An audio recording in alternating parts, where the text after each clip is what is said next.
Thank you all for being here this afternoon. It's an exciting time here at ECU for women's basketball. Obviously, we had an unbelievable season last year, probably a season that will be unforgettable, but it is a new season. And so we stopped talking about last year on September 25th, 26th, whatever the first day of practice was, because it is a new team, it is a new season. But I'm extremely proud of this team and of this program and what we've been able to do these last 4 years. And I think we've really gotten the program to where we can be considered a real opponent. You know, in the past, people would come to Greenville, you know, with a check mark beside it as it's an automatic win. And so now we are figuring out how do we play from the top instead of from the bottom. You know, it's a new set of challenges. And so we're still learning how to win, but we've had some unbelievable practices. There's some times where we look really, really, really good. And then there's some times where we look like we're still trying to figure it out. But obviously having all 5 starters returning and 3 kids that played some good minutes and mixing in 6 kids that, you know, at times all will play. I think at least 4 or 5 of them will get substantial minutes for us this year. Is the most depth that I've had since I've been at East Carolina. And they are making it extremely hard on me when it comes down to minutes, who's gonna start, but that's obviously a coach's dream.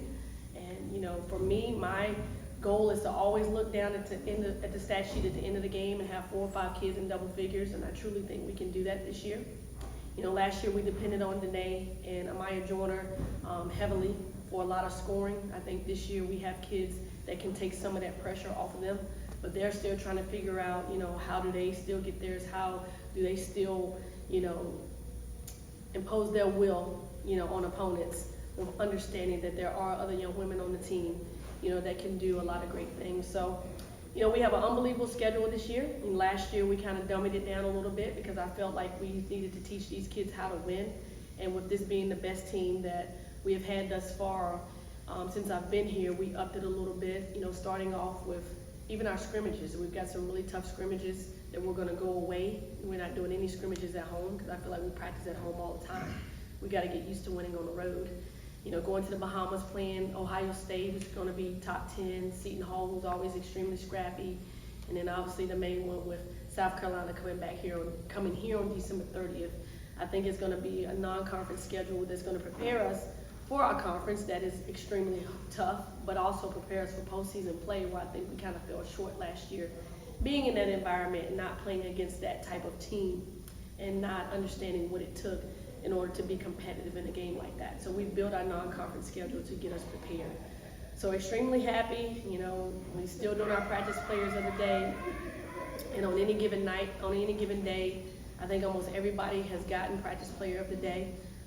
And there's been days where I could have named 7 practice players of the day, which is obviously a coach's dream to have kids constantly competing in practice. So I think the girls are excited. We've got our first scrimmage tomorrow where we play against somebody other than ourselves and against guys. So we'll see tomorrow, you know, what we're truly made of.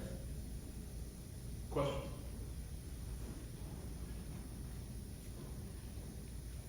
You know, last year you guys, I feel like you used a lot of motivation just kind of being picked where you were, and you mentioned at the top, you know, you guys are predicted to finish, you know, near the top. So what sort of lessons that you guys learned last year apply to this year in that sense?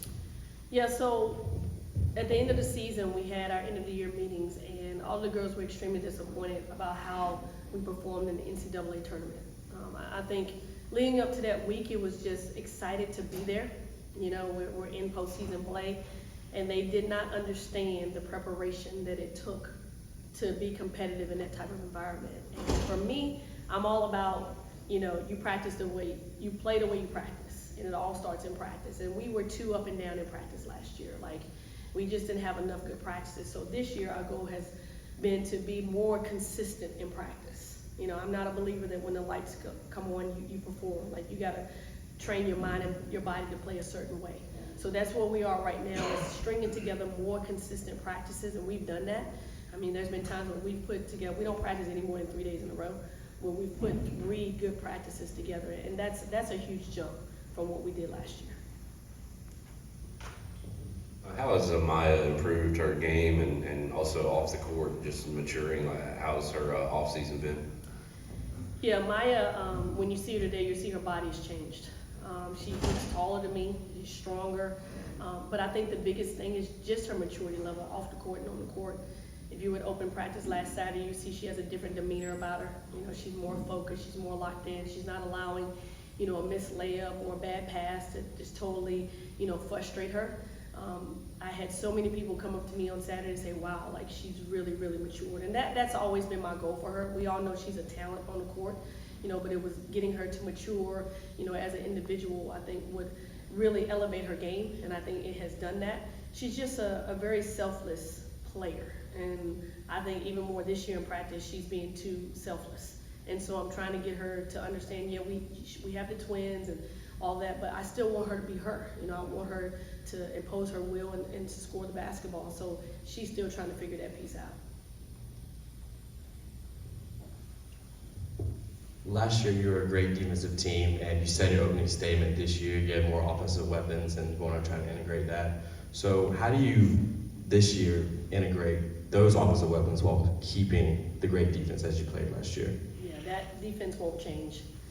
That will always be our identity. That will always be what we hang our hats on.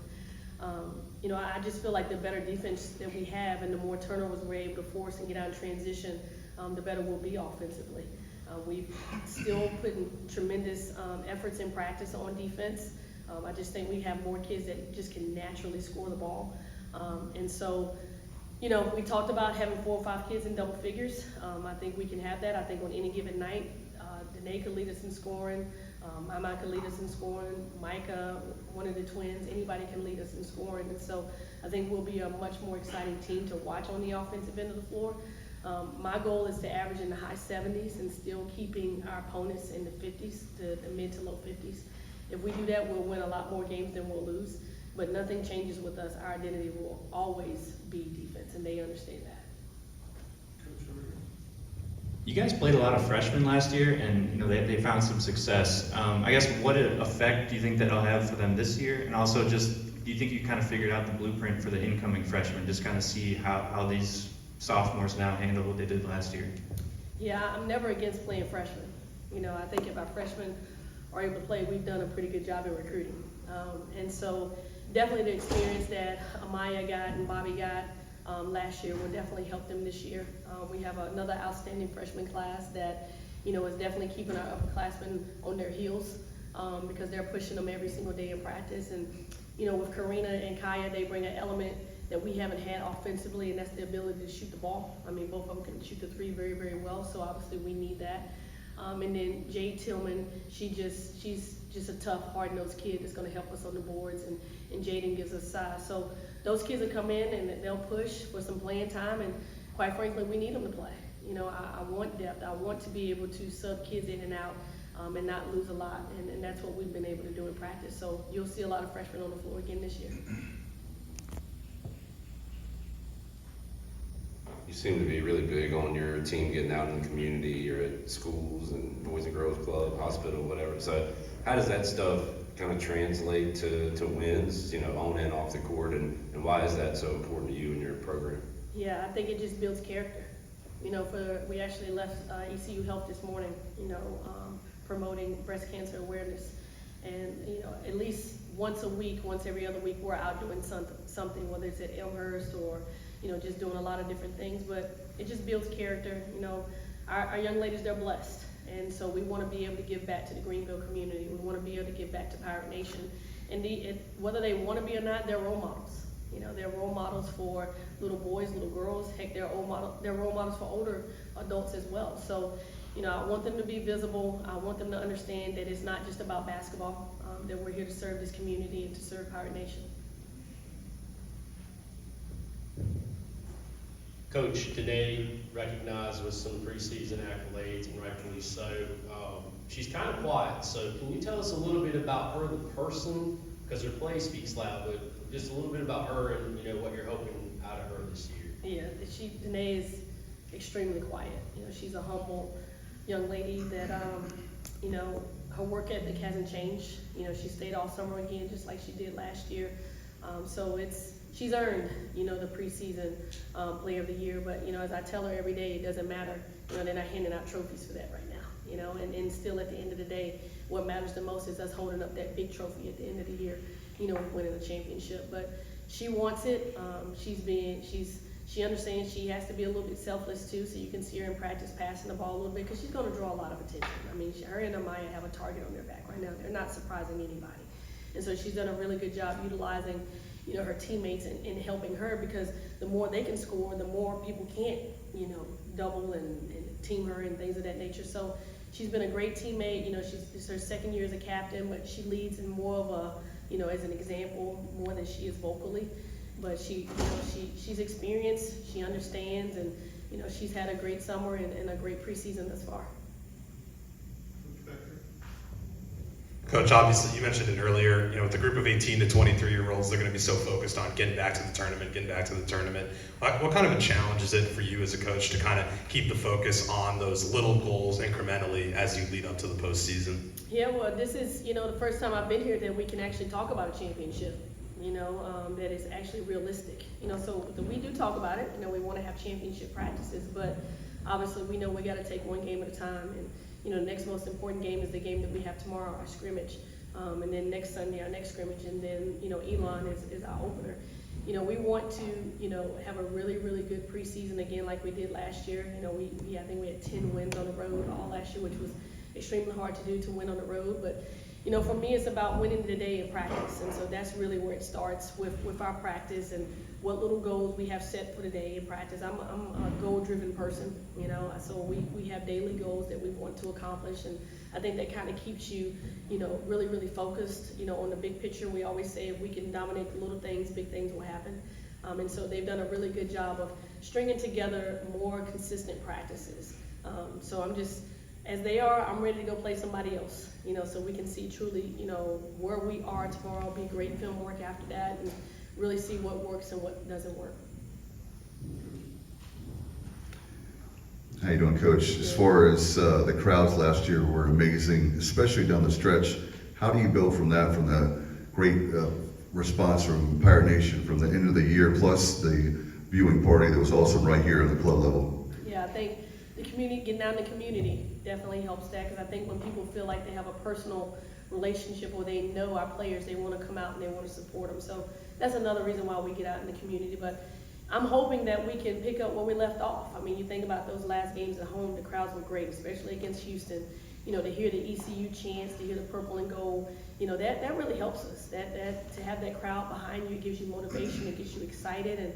And I say all the time, I don't feel like there's any reason why we can't average 1,500 to 2,000 people a night. We're not in a city where we have major sports. We don't have any pro sports. So ECU is the sport.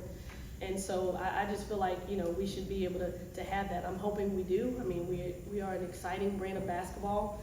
We get after it. Even I think when we lose games, we still play hard. So I'm hoping that we can pick up where we left off, and that'll be November 9th, our first home opener, when we're going to reveal the NCAA banner. So I'm hoping to have a huge crowd, at that game. What does the new conference look like with the new teams coming in, some teams leaving? Your take on what the American looks like going into this year? Yeah, we lost Central Florida, Houston, Cincinnati, which, we were, 6-0 against, Now they're in the Big 12. I like to throw that out there a little bit. But we also have some good teams coming in. I mean, Rice is really good. They had, some really good years in the Conference USA, and I think they may have beat Houston last year and had a really good non-conference slate. So I know they're going to be really good coming in. UT San Antonio has a really good player that I think was the player of the year last year in Conference USA. So, there are a lot of good teams coming in. I don't know a whole lot about a lot of them, but excited to play against some new teams. I think the first time teams play us, first couple of times they play us, they struggle, because I don't think you can simulate our defense in practice.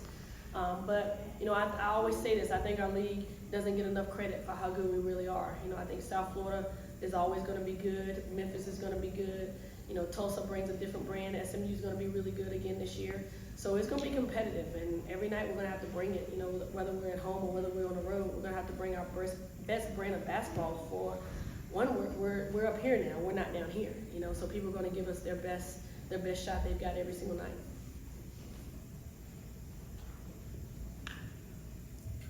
I know you've always had a good relationship with Dawn Staley, but how does it feel to bring a program like South Carolina to Greenville and also go up against a mentor in Dawn Staley?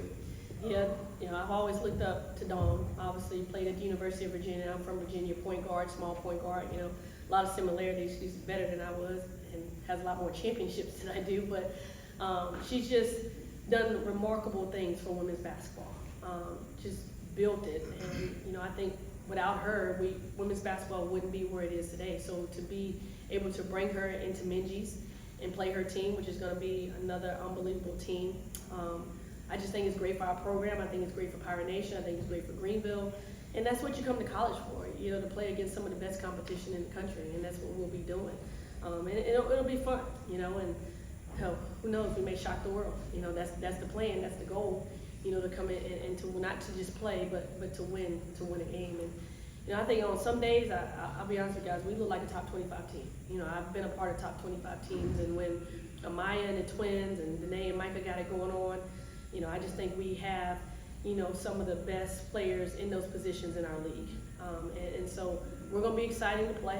I hope Pirate Nation comes out and supports us like they did last year, and just have another great season. I know you guys are always going to play good defense. You know, your transition game is good. So how important is it to you to bring in some shooting? Like when you look at the roster and you kind of plan out how this year is going to go, how much focus did you put on just adding some shooting and three-point shots? That was extremely important in every position, not only from the guards, but we wanted our posts to be able to stretch the floor too, because, you know, you can have a good inside game, but if you can't hit that 15, 17 footer, then defense is just going to sag in on you and take that away. So in this class, it was important that we brought in kids that could really shoot the ball, stretch the floor, scores. We wanted more scores. And so I really think we did that. But not only that, like the returnees, like they really worked their butts off in the offseason. I mean, they all pretty much stayed here all summer, and they all got better. You know, Kimmy Jenkins has gotten better. Bobby's gotten better.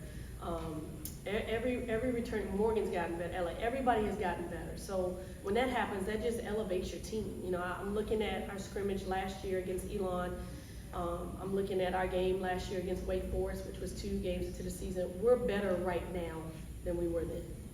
And that's huge, you know, and obviously that's returning a lot of veterans. That's, you know, recruiting a really great class that can come in and help you immediately.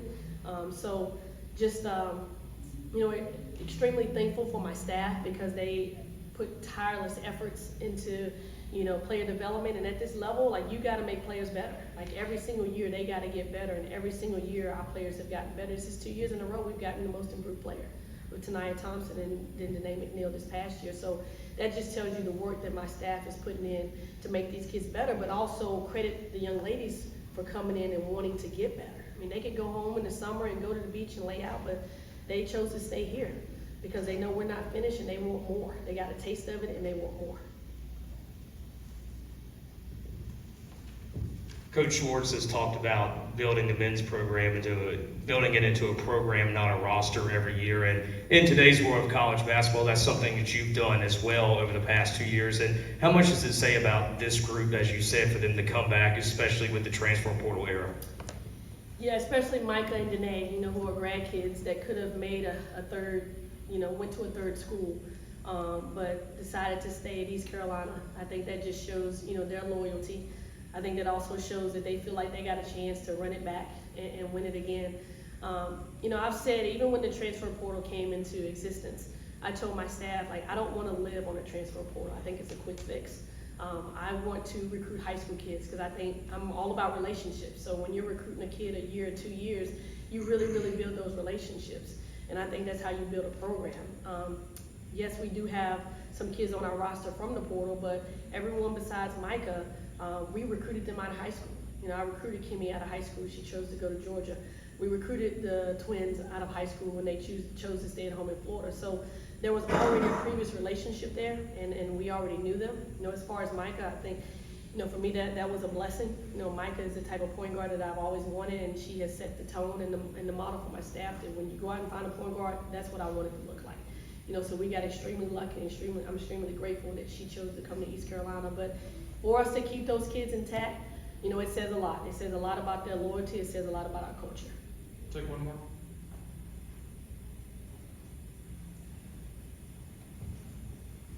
Coach, I know you mentioned moving on to this season, putting last season behind you, but did you have time this offseason to kind of reflect and think about how far this program's come and how that group helps sets the tone for this year? Yeah, and, you know, when that buzzer went off against Houston, there was tons of emotion, you know, that just went through me.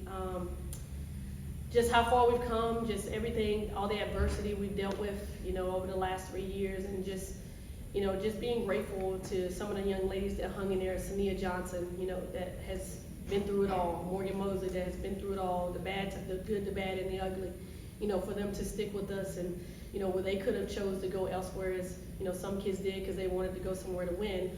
Well, when we kept telling them, we can win here, and obviously we did last year. Just to watch the support, you know, the end of the season, the amount of people that came out and supported us, to the selection show that was here, to just all the different things that I've been asked to come out and speak at along with my players. You know, that didn't happen, you know, 2 and 3 years ago. And so this is what I came to East Carolina to do. This is what me and my staff came here to do, was to build a program, was to build a team that Greenville and Power Nation could be proud of. From all aspects, from the community, from the classroom, which every kid on my team has over 3.0 GPA. I'm extremely proud of that, to what we've been able to do on the court. I tell them, you know, I don't tell them this enough, but I love them to death. You know, sometimes they get underneath my skin and they drive me crazy, you know, but I love them to death, and I just want them to be successful in any and everything they do.